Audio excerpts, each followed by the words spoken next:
The Assembly will hear an address by His Excellency Ferdinand Romualdez Marcos, President of the Republic of the Philippines, and I request protocol to escort His Excellency.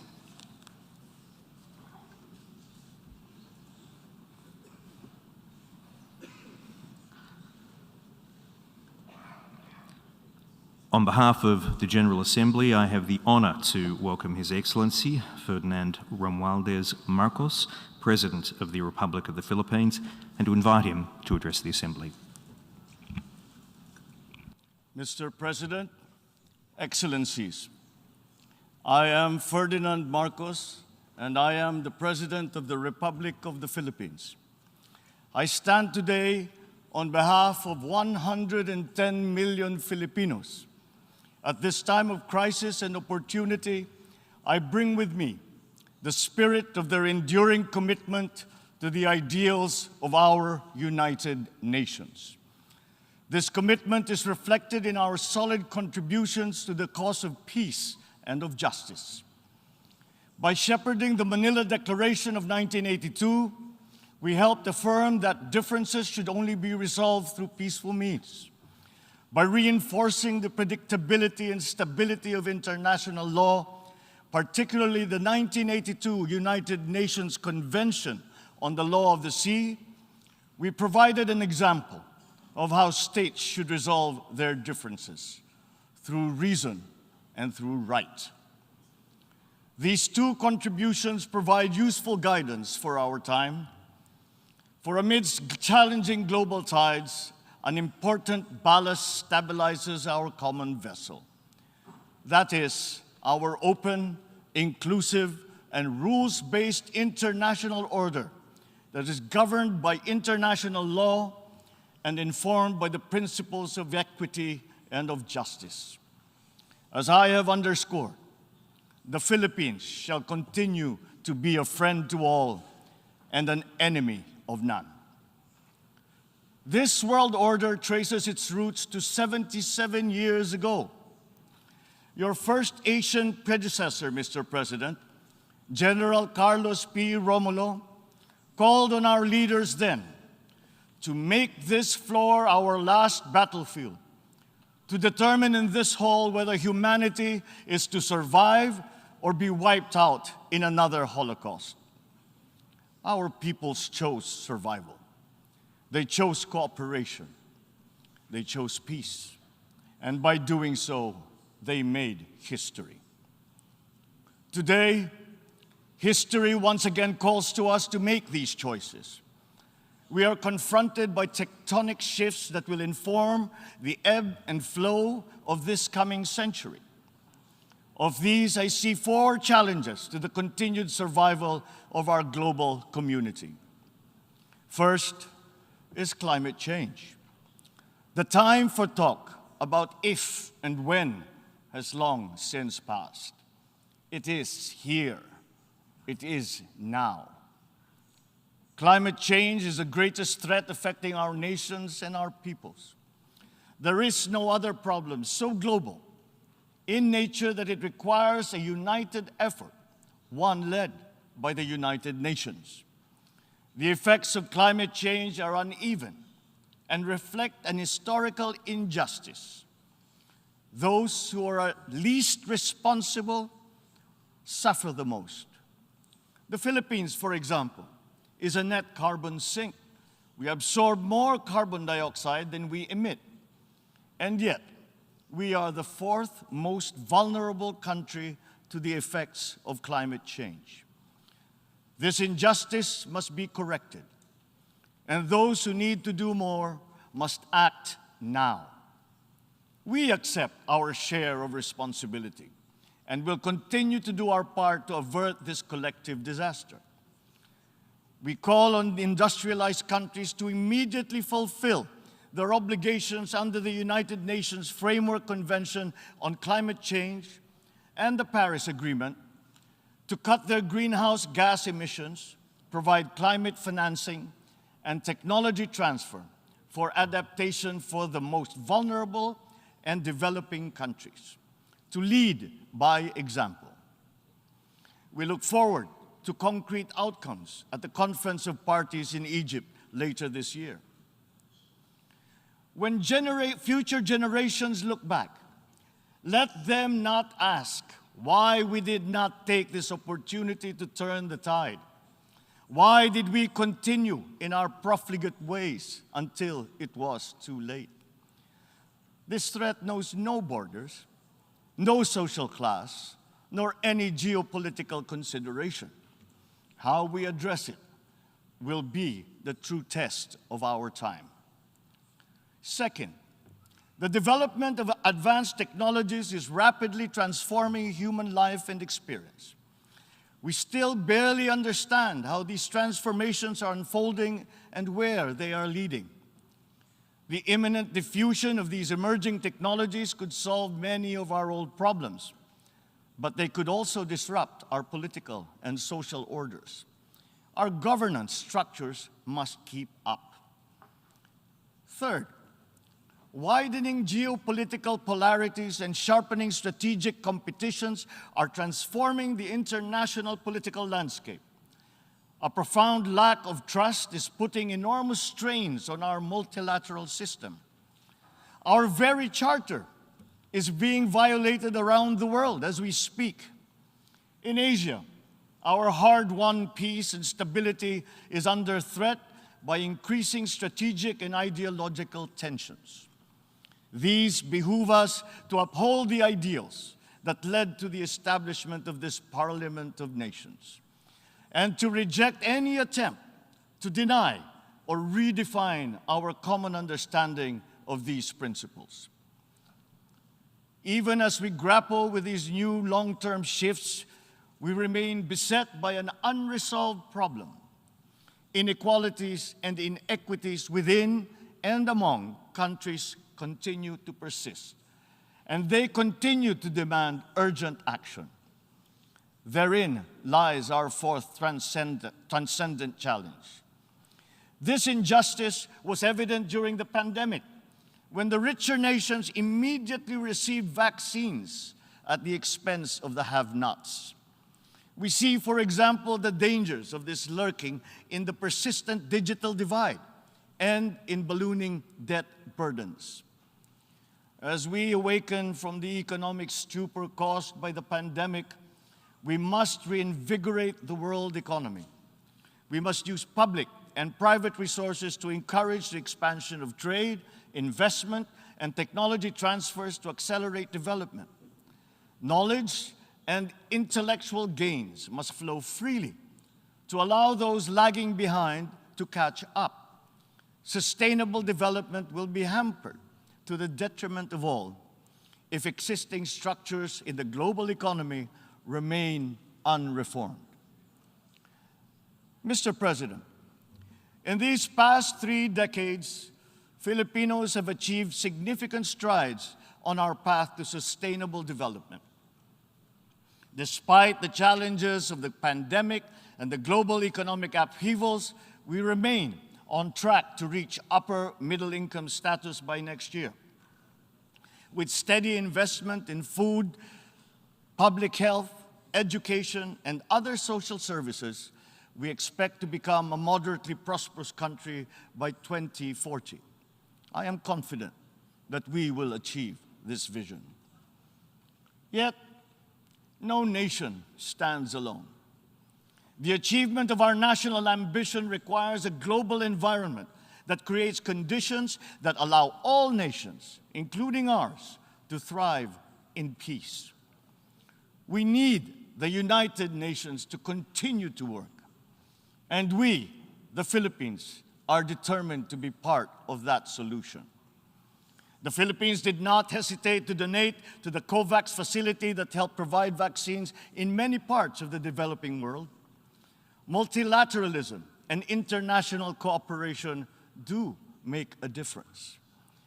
Filipino health workers were at the front lines in many countries to curb the spread of the virus, risking and oftentimes sacrificing their own lives to save those of others. We have always been an optimistic and courageous nation. Despite the enormity of these challenges, we believe that solutions are within our collective grasp. You, Mr. President, have already identified 3 tools that are at our disposal. First, solidarity. We need to reaffirm the wisdom of the founders of our United Nations. This means transcending our differences and committing to ending war, upholding justice, respecting human rights, and maintaining international peace and security. Nuclear weapons continue to pose an existential threat despite our efforts to build norms that resoundingly prohibit them. We must reject the notion of deterrence and remain committed to decreasing the global stockpile of these weapons. At the same time, we must also address the scourge of the proliferation of all weapons, be they small arms, light weapons, or improvised explosive devices.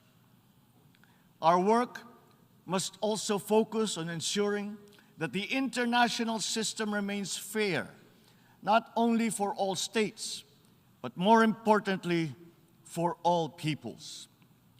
This system must work for the most vulnerable, especially the marginalized, migrants, refugees. The world has witnessed the enduring contribution of migrants in the fight against this pandemic. We still dream of an end to the disturbing incidents of racism, of Asian hate, of all prejudice.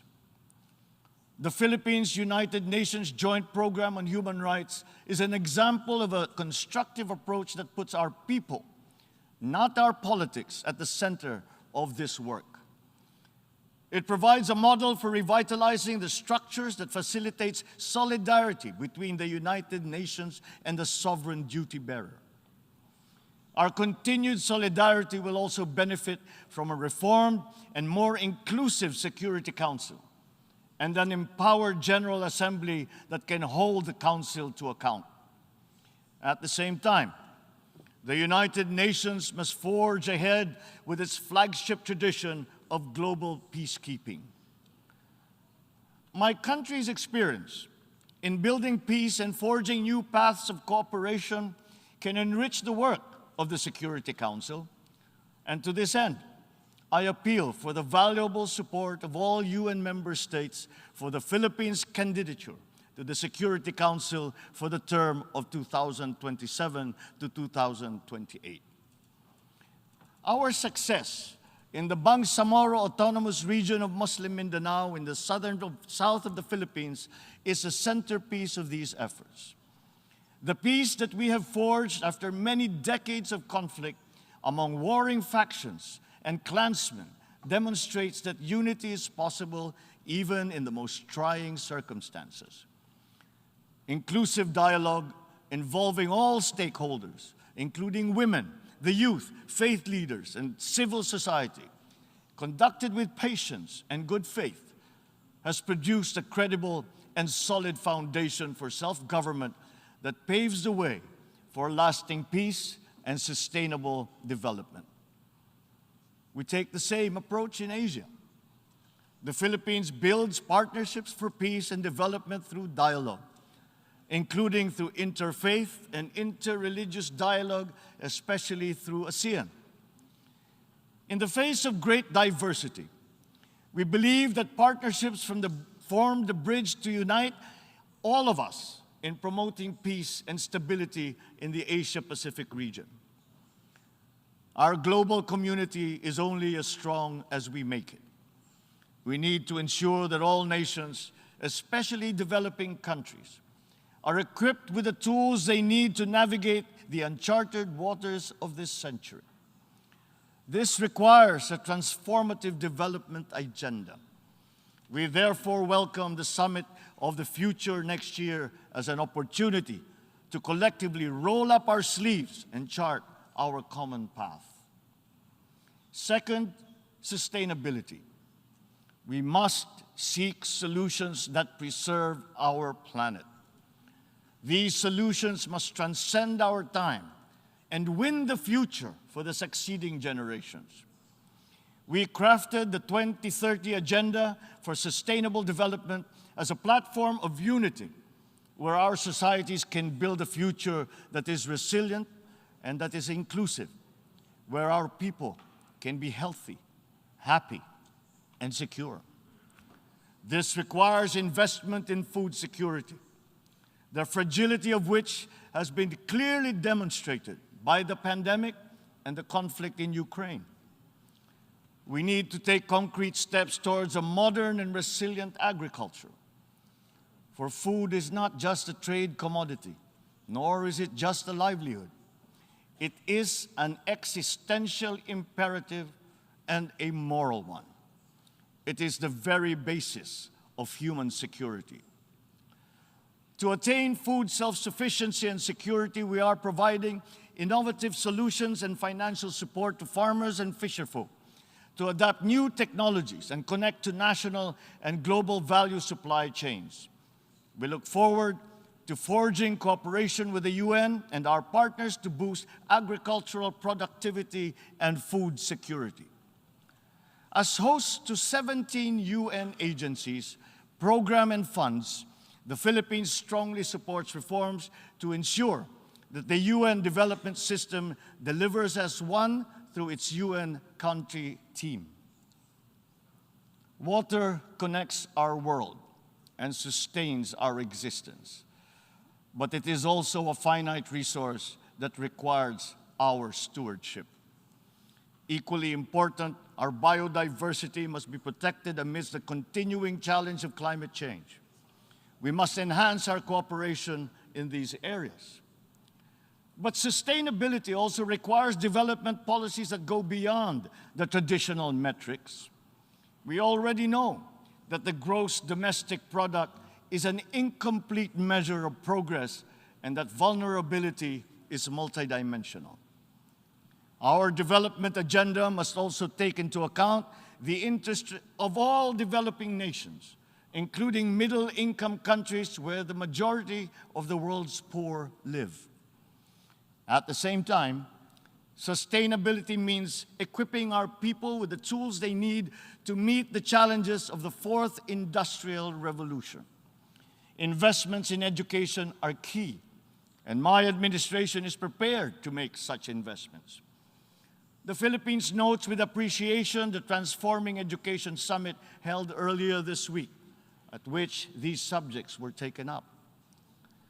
There is perhaps no greater renewable resource than the creativity and innovation of our young.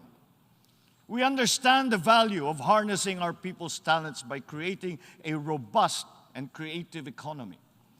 We will continue to work with partners in promoting this at the international level. Finally, science. Knowledge and discovery remain the keys to unlock the potential of our dynamic future. Encouraging our young people's curiosity, honing their skills, and protecting their intellectual properties are important investments. Humankind is pushing back its horizons, both in the digital world and out in our physical universe. Access to these domains is an inalienable right of all nations, as are peaceful uses of all existing and emerging technologies.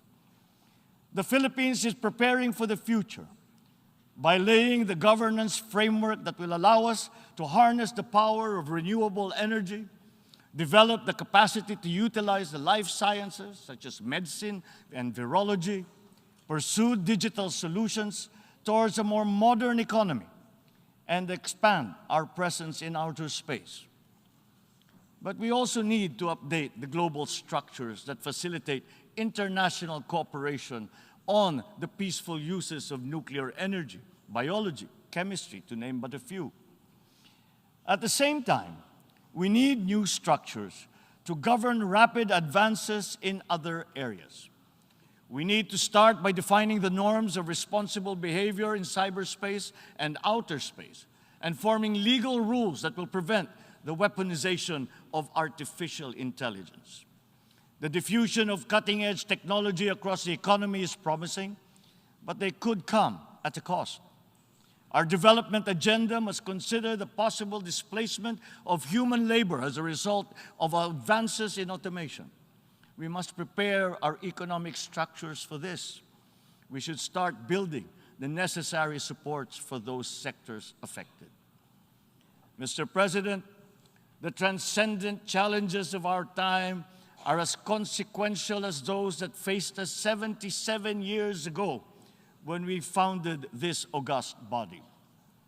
We are indeed at a watershed moment, one that requires a refounding of these, our United Nations. Mr. President, Your Excellencies, the world is ready for transformation. It is up to us as leaders of our nations to move and shape that transformation. The future beckons, and we can embark upon that journey as single nations or as a world in harmony. I say, let the challenges of one people be the challenges for all nations. And in that way, the success of one will be a success for us all. The peoples of the world look to their leaders, to us, to make into reality these aspirations for our future. We must not fail them. And if we stand together, we will not fail them. If we stand together, we can only succeed. Let us dream, let us work for those successes for all our nations united. Thank you and good day. On behalf of the Assembly, I wish to thank the President of the Republic of the Philippines for the statement just made and request protocol to escort His Excellency. The Assembly will